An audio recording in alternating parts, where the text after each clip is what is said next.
Halo semuanya, selamat bergabung di channel Plan by Destiny.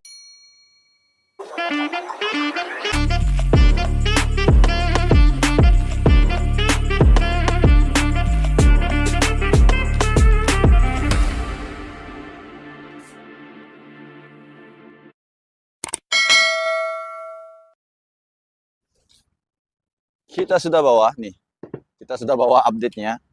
Update dari si Platycerium Edisotis kemarin yang kita bahas, yang kita sudah perlihatkan medianya lumayan hancur ya.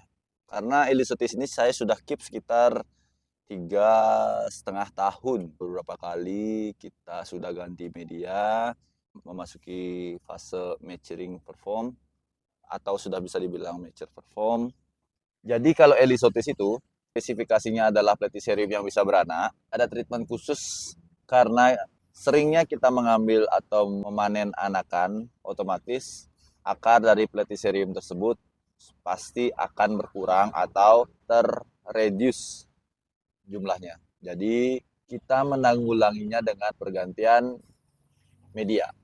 Nah, di kasus kemarin, Platycerium elisotis ini mengalami media yang sudah usang atau basah, hampir 1,5 tahun atau 2 tahun gitu.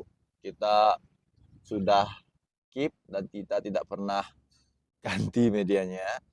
Jadi minimal kita kasih lah rumah baru, makanan yang baru, treatment yang baru untuk si Elisotis ini gitu. Jadi kemarin itu ini hancur nih, ini hancur. Jadi seperti video yang sebelumnya. Jadi sekarang sudah mulai ada perkembangan. 3 bulan pasca di remounting, dia sudah kembali cantik, kembali hijau lagi dengan kondisi perform seperti ini. Media yang kita tambahin juga media yang lumayan tebal karena kita di sini memang fokus bertani dan tidak mengejar perform. Dalam artian tidak pakai bingkai, tidak pakai drainase sel, ini pure bertani. Ini adalah contoh indukan yang kita display di sini. Jadi ketika ada yang meminta size yang lebih kecil, kita bisa kasih contoh ini sebagai maturing example gitu. Nah, di sini kita juga sudah melihat ada beberapa titik tumbuh anakan di mana sudah mulai besar, berarti akar sudah mulai ke belakang. Saya zoom. Di sini kita ada 2 anakan, 3 anakan kecil, terus ada beberapa spot-spot anakan yang sudah mulai tumbuh. Dan di sini juga sudah ada beberapa calon anakan juga. Gitu.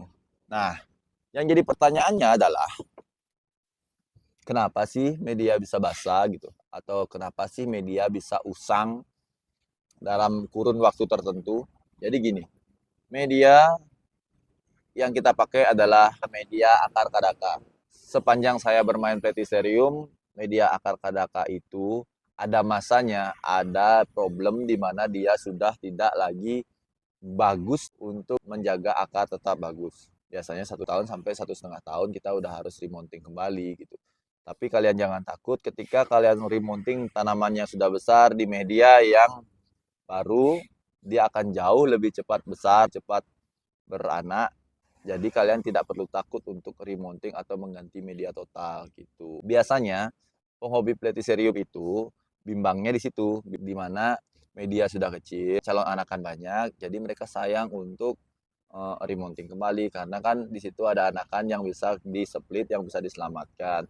Tapi satu sisi ada media yang harus kalian ganti untuk cepatnya tumbuh si Platycerium ini gitu.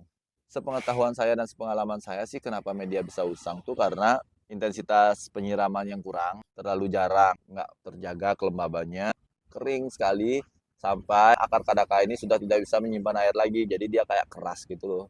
Tapi kalau terlalu basah, dia akan berbentuk seperti lumpur, lebih cenderung cepat hancur gitu. Yang kita perlukan di Platycerium ini adalah media yang merekat satu sama lain, makanya Platycerium itu akarnya akan saling terhubung gitu.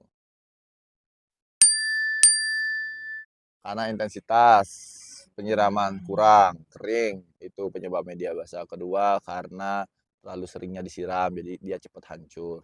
Ketiga ya karena memang umur, media yang sudah tidak lagi bagus sudah harus diganti. Yang keempat adalah sering diambil anakannya. Kalian lihat kan contoh yang kita showing ini kan contoh besar di mana akarnya ataupun medianya sangat-sangat banyak. Jadi kita panen anakan tanpa membuat Platycerium ini stres gitu. Yang biasanya dilakukan oleh pencinta Platycerium atau Platycerium keeper itu di mana medianya kecil, anakannya banyak, dicabut-cabut, jadi ngedrop gitu. Jadi itulah salah satu masalah yang sering kita jumpai di dunia Platycerium. Nah, ada juga sih yang sayang-sayangkan di media karena tanamannya udah besar, udah perform gitu. Nggak masalah juga kalau kalian nggak ganti media, cuman efeknya tanaman kalian akan tumbuhnya mengecil atau keluar syut gagal, keluar lidah gagal. Itu biasanya dari media yang tidak bisa menyimpan air atau media yang terlalu banyak air. Untuk kasus Elisotis ini mungkin segitu yang saya bisa jelaskan, mungkin sudah jelas juga. Tapi media untuk single plant kayak One Day, Grande, Super Boom yang single plant nggak bisa beranak, media tuh nggak perlu sering diganti kecuali kalian pengen bikin perform yang lebih besar. Jadi kalian tumpuk aja medianya yang awal, kalian tumpuk dengan media entah itu Sphagnumos, akar kadaka, kalian bisa tumpuk di situ. Jadi tidak akan mengganggu si inang karena pada dasarnya semakin besar medianya akan semakin cepat tumbuhnya si Platycerium itu. Asal jangan lebay gitu. Maksudnya tanamannya segini, mosnya segini gitu. Ya yang proporsional lah gitu maksudnya. Single plant itu biasanya daunnya sudah banyak, jadi daunnya tebal akan menjadi akar. Jadi dia tidak perlu media tambahan terlalu banyak. Kalau Platycerium yang beranak seperti ini, kita biasanya meminimalisir untuk menumpuk anakan karena ketika anakan menumpuk dalam satu media atau dalam satu spot gitu biasanya mengurangi intensitas cahaya dan menaikkan intensitas kelembaban yang mereka dapat gitu. Jadi sering-sering cek media kalian ya. Menurut saya sih kalau Platycerium itu harus investnya memang di media, di moss, di karkadaka yang bagus gitu. Makanya Platycerium kalian bisa jadi lebih sehat, lebih mantap lah gitu. Kalau ada yang mau tanya-tanya silakan tulis komen kalian, mungkin kita akan bisa buatkan video atau masalah-masalah kalian, siapa tahu kita pernah mengalami dan kita tahu jalan keluarnya, kita akan sharing-sharing di next video. Mohon maaf jika kalau ada salah-salah kata, salah-salah penyampaian. Jadi semua hal yang kita sharing di sini adalah pengalaman pribadi, pengalaman yang kita sudah lalui. Jadi kurang lebihnya kita mohon maaf. See you on the next video.